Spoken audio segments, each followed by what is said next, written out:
Nah pemirsa, saat ini saya sudah tiba di Command Center Badan Siber Sandi Negara atau BSSN, yang dimana lokasi ini untuk bisa berkoordinasi, kemudian juga untuk memerintahkan dan juga untuk pengambilan keputusan dalam peristiwa yang tengah terjadi saat ini atau dalam pengamanan KTT ke-43 ASEAN.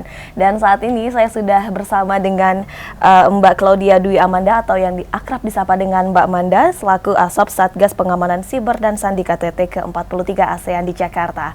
Halo Mbak Manda, bagaimana kabarnya hari ini Mbak Manda? Sehat Selamat selalu? pagi, ya kabarnya sangat baik sekali, sehat selalu. Sehat selalu ya, untuk mengawal pengamanan proses KTT ke-43 ASEAN. Betul sekali. Mbak Manda, jika kita ingin bertanya mengenai pengamanan siber yang dilakukan oleh BSSN baik dari awal persiapan hingga pengawasan sampai saat ini seperti apa Mbak Manda? Ya, kami ingin menjelaskan, dari BSSN telah melakukan persiapan yang cukup panjang dan sangat matang sekali. Adapun pada saat proses persiapan, kami juga telah melakukan koordinasi dengan pasukan kawan kami.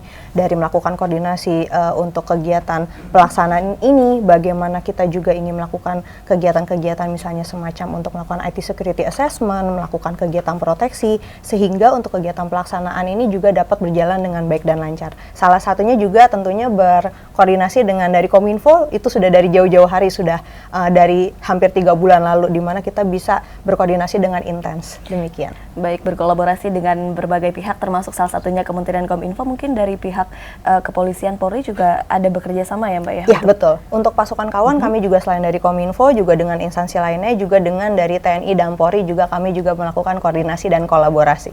Baik, kemudian kiranya nih Mbak Manda, adanya ancaman yang paling memungkinkan dengan adanya perhelatan KTT ke-43 ini seperti apa dan bagaimana cara untuk mengantisipasi serta memitigasi ancaman-ancaman tersebut? Ya, tentunya potensi dari serangan-serangan siber yang terjadi itu banyak sekali Mbak Bilkis. Jadi salah satunya adalah seperti potensi terjadinya pendistribusian malware, untuk terjadinya kebocoran data, sehingga memungkinkan adanya untuk serangan tersebut masuk ke dalam sistem.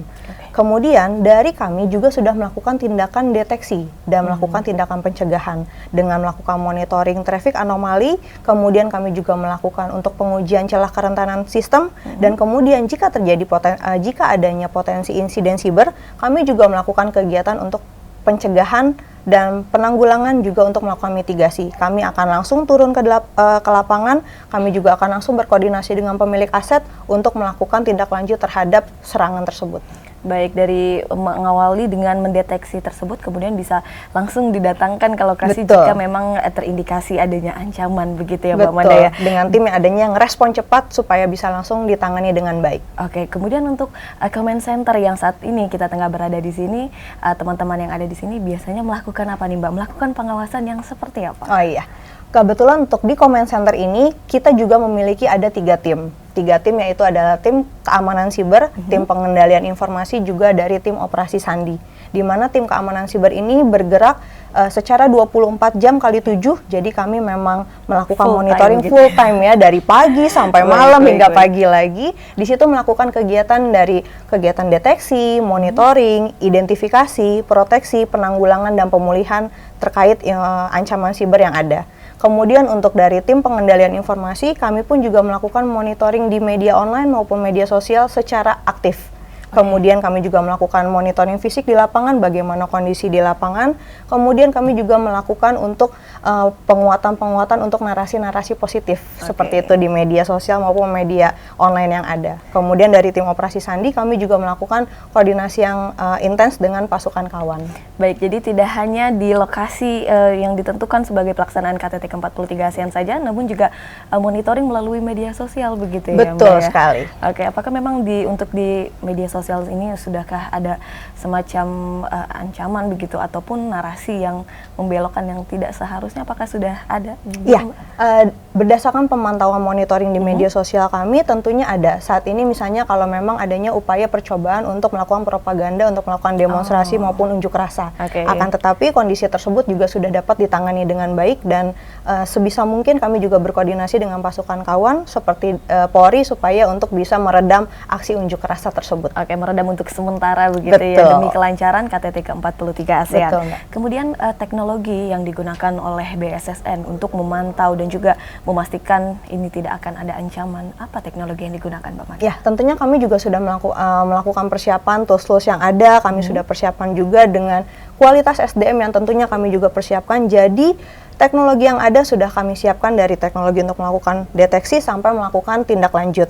Kemudian dari tim selain untuk melakukan operasional terhadap teknologi tersebut, juga dibekali kemampuan untuk melakukan analisis juga. Jadi sehingga kita tidak hanya mengambil informasi dari teknologi maupun tools yang ada, tapi juga informasi tersebut harus kita validasi dan verifikasi lebih lanjut lagi. Baik, mempersiapkan baik secara dari sisi SDM maupun dari teknologi. Betul kita sekali. semua tahu bahwa memang teknologi ini kita tidak bisa bergantung pada teknologi, begitu ya Mbak Manda. Setuju. Ada saja mungkin yang hal tidak diinginkan bisa terjadi.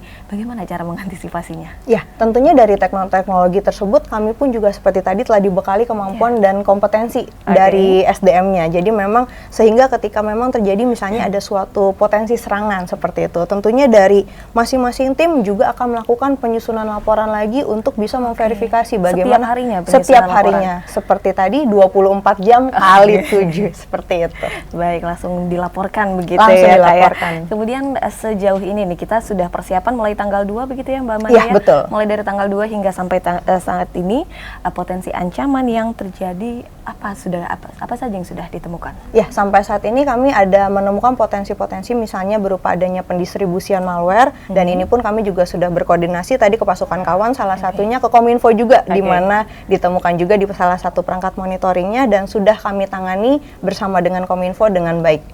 Baik, kalau untuk sejauh ini, ada nggak sih Mbak tantangan yang kiranya belum bisa teratasi gitu? Adakah sampai saat ini? Sampai saat ini tentunya tantangan dan kendala memang pasti kita temui ya Mbak ya, tapi tentunya dengan arahan dan dukungan dari pimpinan, kualitas dan integritas dari tim, kemudian untuk sinergitas dan dari kolaborasi dari pasukan kawan, tentunya tantangan dan kendala tersebut sampai sekarang telah kami dapat tangani. Baik, Mbak Manda, terakhir boleh sampaikan kepada masyarakat apa yang bisa masyarakat lakukan untuk mendukung adanya perhelatan KTT ke-43 ini. Silakan Mbak Manda. Terima kasih. Untuk masyarakat diharapkan untuk dapat melakukan misalkan melakukan posting di media sosial maupun di media online untuk melakukan yang positif-positif supaya kita dapat memberikan kelancaran pada pelaksanaan KTT ASEAN ke-43 di Jakarta. Dan tentunya memberikan kesan yang baik kepada para tamu negara yang hadir. Betul begitu sekali. Ya Mbak Manda ya. Dan memang pemirsa ini BSSN sudah menyiapkan baik dari segi teknologi maupun SDM yang memumpuni untuk terus bisa menyukseskan kegiatan KTT ke-43 ASEAN ini. Terima kasih banyak Mbak Manda atas waktunya. Mohon maaf Terima kasih. Selamat melanjutkan aktivitas Mbak Manda. Terima kasih. Sehat selalu.